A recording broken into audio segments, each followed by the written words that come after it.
이번에는 화면의 구도와 그에 따른 심리에 대한 설명을 하려고 합니다. 이 구도에 대한 설명은 숲과 나무의 비유를 했을 때 숲에 대한 설명이라고 할 수 있는데, 초심자분들이 특히 숲보다는 나무에 좀 더 많은 신경을 쓰시는 경우가 많습니다. 하지만 전체적인 숲의 모습이 작품 전체의 느낌에 훨씬 더 많은 영향을 주기 때문에 나무보다는 숲에 좀 더 주의를 기울일 필요가 있는 것입니다. 지금부터 설명할 각각의 구도들은 대중들에게 어떠한 느낌으로 받아들여질지에 대한 심리적인 반응들과 함께 설명할 예정입니다. 컨셉 아트는 순수 미술이 아닌 상업적 미술로 대중성을 염두에 두고 그려야 하기 때문에 이러한 대중들의 심리 반응을 항상 고려하는 것이 좋습니다. 먼저 수평 구도부터 설명드리겠습니다. 화면의 이미지처럼 수평 구도는 대체적으로 안정적인 느낌을 주는 편입니다. 물론 수평 구도임에도 불구하고 안정적이지 않은 색감과 내용들로 채워진다면 안정적인 느낌을 주기는 어렵습니다. 그러한 일반적이지 않은 작업들은 경력자들이 좀 더 복잡한 의도를 갖고 노련하게 만들어가는 것이 가능하지만, 초심자분들은 기본적인 의도조차 전달하기 어려운 채로 복잡도만 높아질 수 있습니다. 그래서 초심자분들은 우선 기본적인 구도들의 심리 전달이 먼저 잘 이루어지도록 연습해야 하는 것입니다.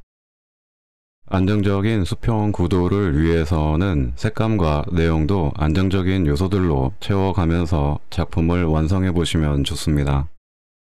다음은 상승감, 높이감을 주는 수직 구도입니다. 화면의 이미지는 도심의 고층 빌딩들을 길에서 올려다보는 모습입니다. 반대로 높은 곳에서 고층 빌딩들을 내려다보는 모습도 수직 구도라고 할 수 있는데, 올려다보는 느낌과 내려다보는 느낌은 서로 다르게 전달됩니다. 이 내용은 조금 뒤에 카메라 앵글에 따른 심리도 함께 설명할 예정인데 그때 좀 더 설명드리도록 하겠습니다. 다음은 X자형 구도로 중앙으로 집중되게 해주거나 원근, 통일감을 주기 좋은 구도입니다. 이러한 구도에서 초심자분들이 많이 하는 실수는 중앙으로 집중되는 특징을 갖는 구도임에도 불구하고 중앙을 의미 없고 시시한 내용으로 채우거나 원근을 반감시키는 구조로 만드는 것입니다. 경력자들은 의도를 갖고 그에 따른 반응을 예측하면서 시도할 수 있겠으나, 초심자분들은 그리다 보니 의도치 않게 이렇게 되었다고 말하시는 경우가 더 많은 편입니다. 다음은 안정감을 주는 삼각형 구도입니다. 앞서 수평 구도도 안정감을 주지만 다소 지루한 느낌을 줄 수도 있는데, 이 삼각형 구도는 그보다는 좀 더 집중할 수 있게 해준다고 할 수 있습니다. 그래서 가장 많이 사용되는 구도 중에 하나라고 할 수 있습니다. 안정감을 주는 이유가 위쪽보다는 아래쪽이 무겁기 때문이라서 뒤에 나올 역삼각형 구도는 반대의 느낌을 갖게 됩니다. 다음은 원형 구도로 집중되게끔 해주고 시선을 순환하게 해줍니다. 다소 단순한 구도가 될 수 있으므로 주변도 어떠한 시각적 재미를 만들 것인가 또 신경을 써야 하는 구도라고 할 수 있습니다. 다음은 마름모 구도입니다. 불안정한 구도로 화면에 보시는 것처럼 높은 산들의 아찔한 절경과 잘 어울립니다. 위쪽으로도 좁아지지만 특히 아래쪽으로도 좁아지면서 좀 더 불안하게 만드는데 크게 기여하는 느낌을 줍니다. 다음은 사선 구도로 역시 불안정한 느낌을 주며 한쪽으로 치우친 방향성이나 무게감을 느끼게 해줍니다. 이 역시 초심자분들이 의도치 않게 그린 뒤에서야 본인이 그린 구도가 사선 구도였다는 것을 알게 되는 경우가 많습니다. 다음은 호선 구도입니다. 큰 곡선의 움직임이 다소 안정감과 원근감을 줍니다.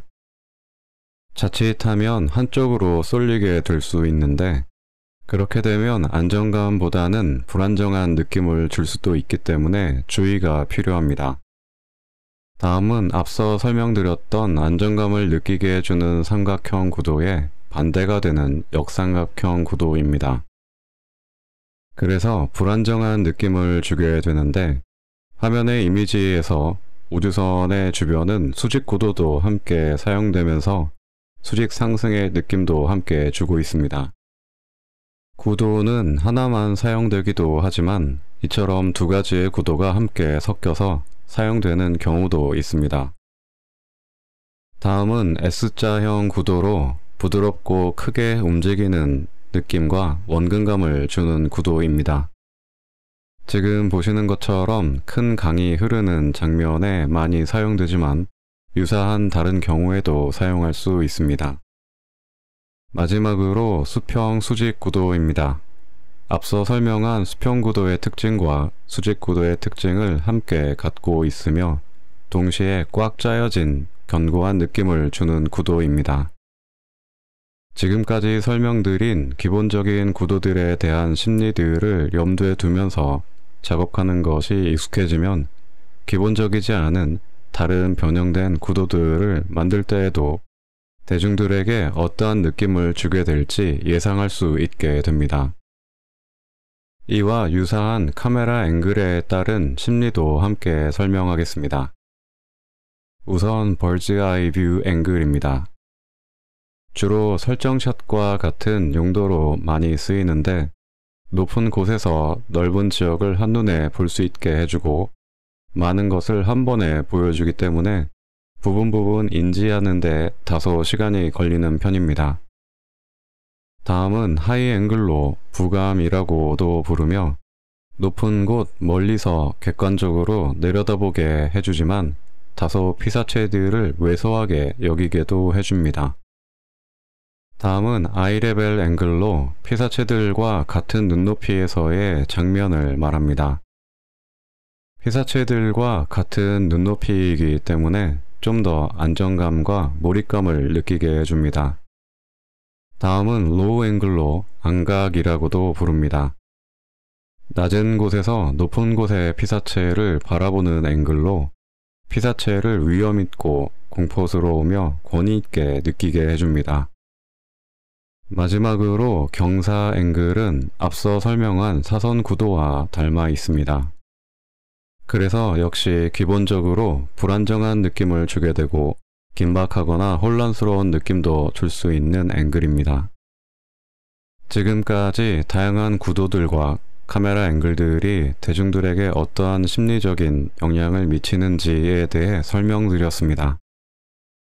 초심자분들 중에는 이러한 설명을 잘 이해하고 있음에도 불구하고 본인의 작품을 그릴 때에는 까맣게 잊고 작업하시는 경우가 많습니다.